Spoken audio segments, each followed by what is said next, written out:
E, na minha opinião, a equipe fez um jogo hoje melhor do que ano passado. Aquele jogo onde o primeiro tempo estava 3-0 e acabou ficando 3-2. Hoje jogamos melhor que aquele jogo.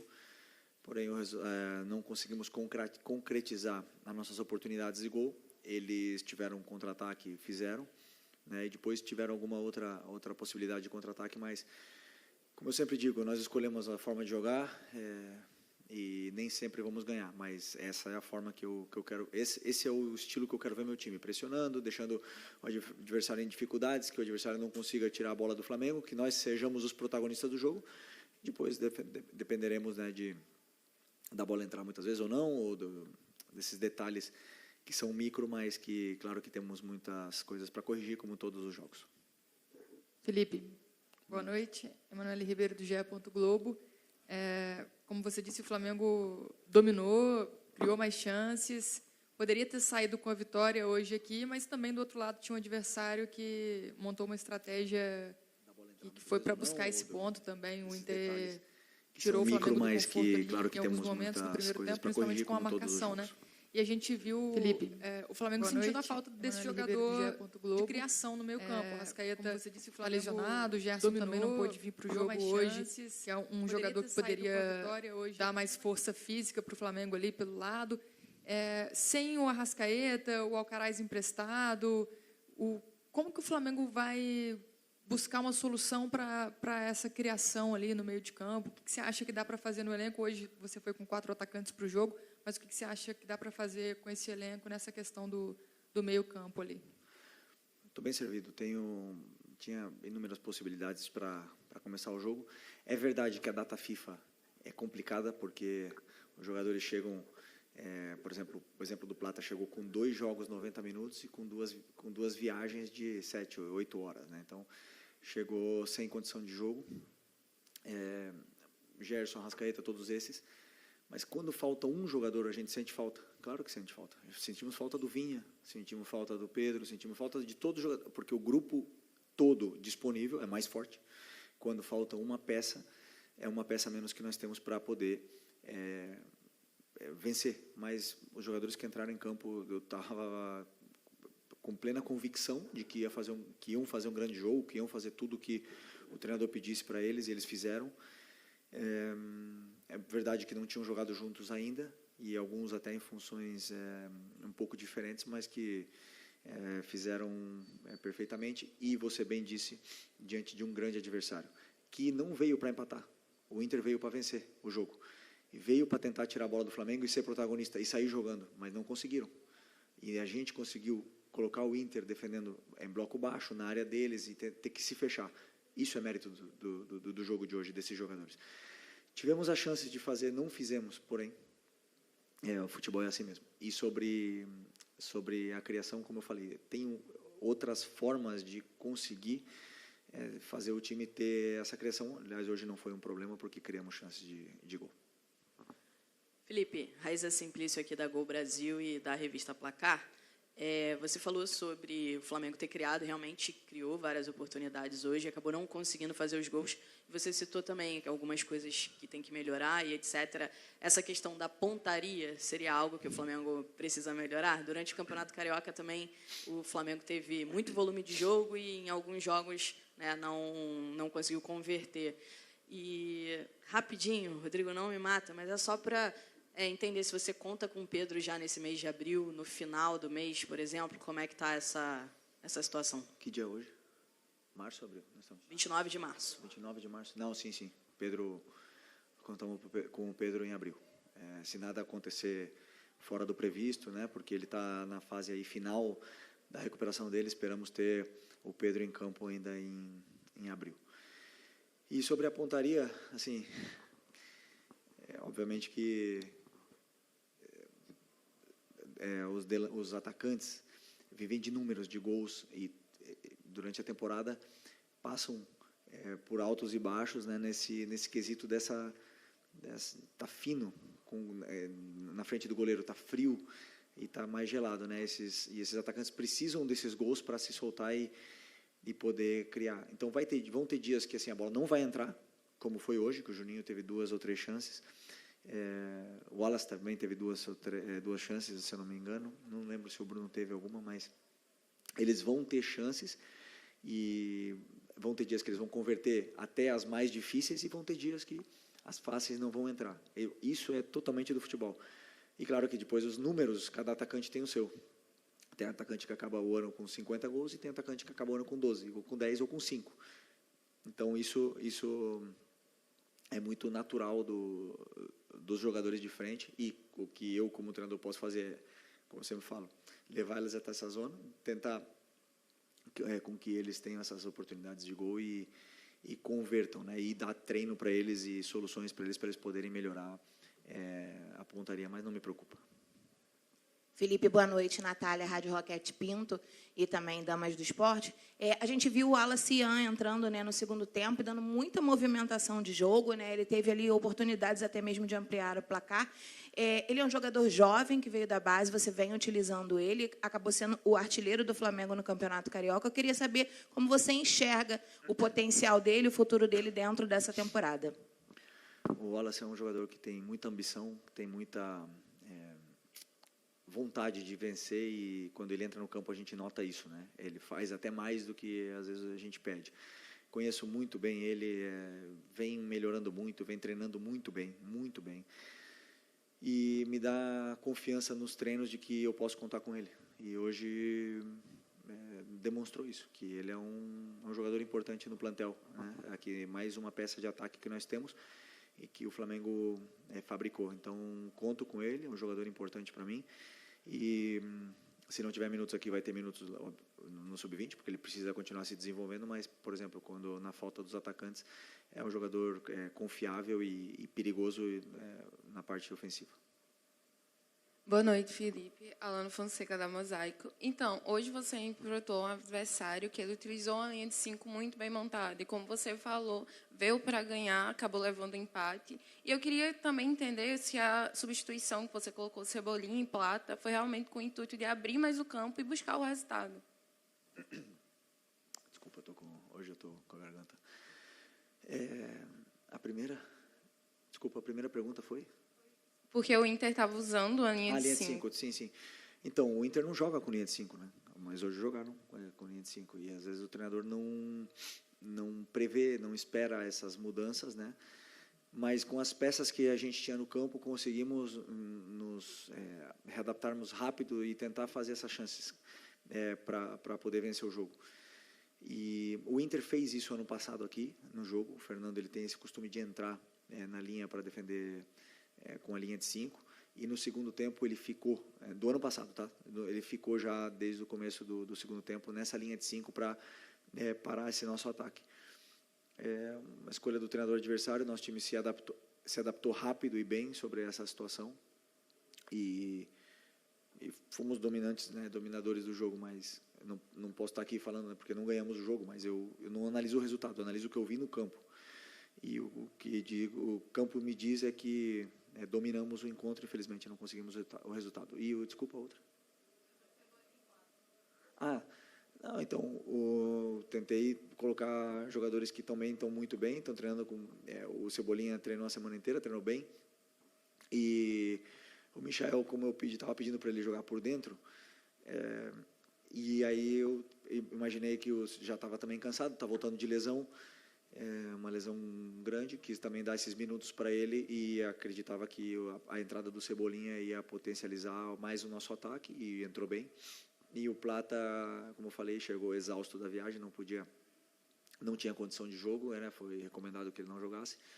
E aí a opção dele era por 30 minutos, e aí eu decidi por tirar o Luiz, que estava com um golpe na perna e já estava dando sinais de que não estava conseguindo estar solto no campo, né? Mas também poderia ter colocado o Plata de atacante, ter tirado o Juninho, por isso que eu falo que essas opções eu tenho na falta dos meias que vocês citaram antes. Mas o intuito foi, claro, foi vencer o jogo. Até a última substituição do Ayrton, e deixando o Alex de zagueiro, foi pensando em poder atacar pela lateral. Felipe, você me deu um gancho para a pergunta que eu ia fazer em relação ao Alexandro. Renato Gaúcho costumava brincar com o Soares, que ele passava o DVD, né, para o Soares, para aprender com ele sobre essa função de atacante. Eu estou numa brincadeira. Você meio que tentou replicar o que você fazia com o Alexandro hoje, nessa mudança, nesse ajuste para o segundo tempo, de trabalhar um pouco mais por dentro. Como é que você está imaginando essa dinâmica dele, principalmente nesse jogo de hoje, né? Talvez a impressão que ele tenha atuado um pouco mais centralizado, fazendo esse meio campo. Se você tem também um prognóstico em relação ao Léo Pereira. Não, eu não posso dar meu DVD para o Alexandre, porque o DVD dele é bom, hein? Não tenho muito para ensinar ali, porque é um jogador dos grandes. É um jogador dos grandes. E não é que eu coloquei ele por dentro. Eu tenho dinâmicas de ataque e faço esses automatismos onde eles têm que ocupar as posições, né? E o Alex, ele ocupa muitas vezes a posição por dentro, mas basicamente era para ele estar aberto, só que eles se entendem bem e acabam trocando as posições em alguns momentos, e ele acaba participando do jogo por dentro porque ele também tem qualidade para fazer e faz muito bem. Então, esse foi o pensamento. E o Léo Pereira, não sei, é um golpe muito forte no joelho, está com dor e não conseguiu acabar o jogo, e espero que não seja nada grave, porque Léo, altíssimo nível. Felipe, boa noite. Boa noite. Essa semana a gente teve o Dorival sendo demitido na seleção e o seu nome foi muito citado na imprensa como possível substituto do Dorival na seleção brasileira. A gente sabe que a sua cabeça está aqui, o foco está aqui, mas não tem como a gente não perguntar. Até o presidente Babi falou que se fosse meu filho, eu falaria para o Felipe que não é o momento. Eu queria saber a sua opinião, como é que foi ter que lidar com isso essa semana, acompanhar essas notícias, como é que você está acompanhando tudo isso, né? Como é que a gente sabe que você está focado aqui, mas comentar como é que foi a sua semana. Minha semana foi Inter, totalmente estudando e analisando e trabalhando e treinando sobre o Internacional de Porto Alegre. E assisti o jogo da seleção, fiquei muito triste pelo Dorival, porque é um grande amigo, tenho um carinho muito grande, um respeito muito grande por ele, porque ele me ajudou muito. O Dorival me ajudou muito, desejo muita sorte, sucesso, e não tenho dúvida que em breve nos estaremos enfrentando aí nos campos. E você mesmo respondeu a pergunta, o que é a realidade? A realidade é a minha semana de trabalho contra o Internacional, e vocês me conhecem, eu tenho um contrato com o Flamengo. Não tenho mais agora. A única coisa que eu penso é na Libertadores, Táchira. É a única coisa que passa na minha cabeça, mais nada. Boa noite, Felipe. Léo José do Coluna do Fla. Já aproveitando o final da resposta sobre o Táchira, esse primeiro jogo do Brasileirão contra o Internacional já se mostrou um nível de competitividade um pouco diferente do que a gente viu no Campeonato Carioca. E agora a gente vai ter um Flamengo e Táchira na quinta-feira. Esse jogo contra o Inter, ele já deu para testar algumas formas de jogo já de olho no Táchira, ou o jogo contra o time da Venezuela vai ser tudo traçado do zero? Eu nem sei como eles jogam. Nem sei que sistema eles jogam. Não conheço nem os nomes dos jogadores ainda do Táchira. Essa semana amanhã de manhã vou começar a estudar eles. O nível do brasileiro é muito diferente, mas nós tivemos 8 clássicos no último mês, nos últimos mês e meio. Então a gente se preparou bastante para esse momento, mas o nível do brasileiro esse jogo de hoje aqui é alto nível. Então, por mais que a gente queira preparar muitas vezes, né, um adversário, quando vem jogadores como Alan Patrick, Wesley, Valência, Borré, o nível é nível Europa. Esses jogadores são muito grandes, muito bons, e é difícil de jogar o campeonato. Então agora queríamos muito ter vencido esse jogo em casa, não conseguimos, porém são 38 rodadas, é um campeonato longo, e vence o melhor e o mais regular. Então é importante que sejamos sinceros com o que foi feito, nós dentro do nosso vestiário sejamos sinceros com o que foi feito no jogo. Se tivesse ganhado o jogo, jogado mal, teremos que ser sinceros com a gente mesmo, porque temos que sempre estar evoluindo, melhorando para poder tentar ir em busca desse campeonato. E a partir de amanhã, Táchira. Boa noite, Felipe. Bruno Castanha, Bruno TV e também B2 na área. Eu queria perguntar para você especificamente do Bruno Henrique.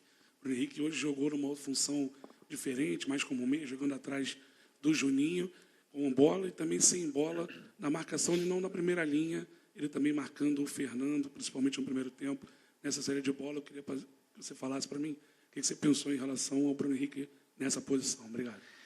Primeiro, o Bruno fez um treino comigo. Esse cara é muito diferente. Esse cara é muito, muito diferente. E aí eu conversei com ele hoje, pedi se ele tinha condições, se ele queria, né, se ele estava em condições, se ele se sentia confortável de começar o jogo e quanto tempo mais ou menos ele poderia aguentar. E falou que estava plena disposição da equipe e isso o treinador valoriza muito, porque um cara que vem de lesão poderia perfeitamente se proteger e falar, não, vou esperar mais um pouco com medo de ter algum problema, e não, ele colocou o corpo dele a serviço como ele sempre faz, não é nenhuma novidade para a gente, né? Então, pensei em colocar ele nessa função que ele fazia já com o Jorge Jesus, com 2 atacantes, e vindo buscar, como o Michel fica mais alto, ele vindo buscar a bola no pé, e o Juninho dando a profundidade. Então, ele sabe fazer, ele já fez, ele jogou com 2 atacantes todo 2019, e ele tem esse ataque ao espaço também que é muito bom, né? Mas o Inter tem uma qualidade defensiva também importante, sabiam que ele tinha esse poder ofensivo no espaço e conseguiram neutralizá-lo. No segundo tempo, já ficou mais alto com o Michel por dentro, e aí ele senti ele mais solto, né, um pouco mais, assim, para mim fez um grande jogo, um grandíssimo jogo, e sobre a pressão, não é que ele estava com o Fernando, ele e o Juninho tinham que pressionar, só que eles, em determinados momentos ia o Juninho, outros ia ele, e acabamos pressionando um time que é difícil de ser pressionado, muito difícil de pressionar o Inter. O Inter são poucos adversários que tiram a bola do Inter, então tem mérito nesse sacrifício dos jogadores. Felipe, boa noite. Boa noite. Felipe, tem uma questão que está preocupando muito a torcida, acredito que está preocupando você também, é a questão da coxa. A gente tem o Danilo, o Gerson, o Bruno Tava, o Cebolinha, o Michael. São alguns jogadores que tiveram um problema na coxa nesse começo de temporada. Queria saber de você se você fez uma reunião com os seus preparadores físicos, com o departamento médico, para poder entender o que pode estar acontecendo e se vocês já conseguiram encontrar um diagnóstico para poder resolver esse problema. As lesões do futebol, 70% delas são posterior de coxa. É a maioria, porque o modelo de jogo pede pressionar, a sprint, pede voltar para marcar, a sprint, pede para se desmarcar no espaço, a sprint, e o músculo que mais solicita é esse. Tivemos 8 clássicos em 12 jogos. Então, além do físico, tem o mental. E esses jogadores, o que eu mais admiro neles é que eles não guardam nada. E as lesões vão acontecer. E eu risco que eu corro, pedindo para eles jogarem assim, eles fazem. Tem jogadores que têm mais predisposição, outros que têm menos. Tem jogadores que conseguem jogar toda a temporada e apenas ter algum problema físico. Tentamos dosar a carga, mas não controlamos tudo. E, às vezes, eles fazem algumas ações onde acabam sentindo. A única lesão que foi grande foi a do Michel, a única dessas todas. Todas as outras foram, assim, edema, grau 1, que é uma sobrecarga. Só que tiram um jogador aí 10 dias, 2 semanas dos gramados, infelizmente, mas estamos trabalhando, claro, para poder... Eu acredito que agora com a sequência de jogos até melhore isso e eles se condicionem cada vez melhor para poder ajudar a equipe. Aqui, Felipe, boa noite. Marcos Martinho, do canal da QSRN.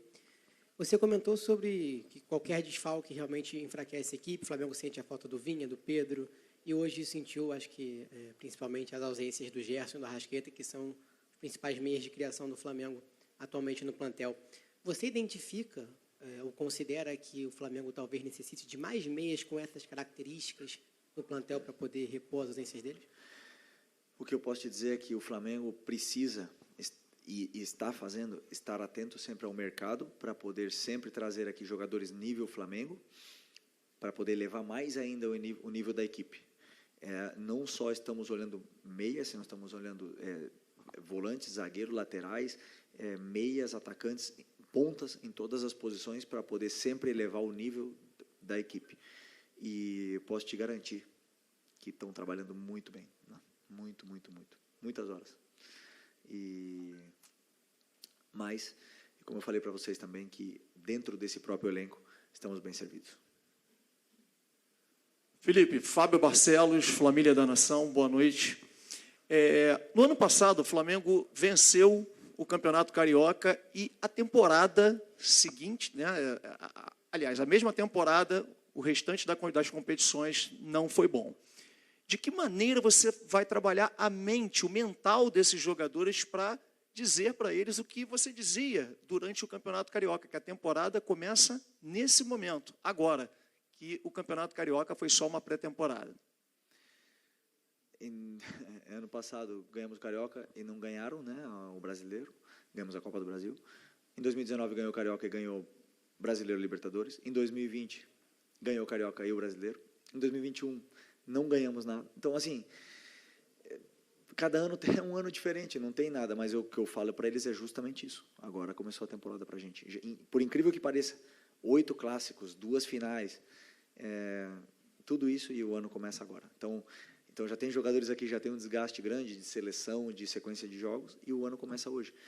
E, infelizmente, depois da data FIFA, né, que chegamos aí nesse...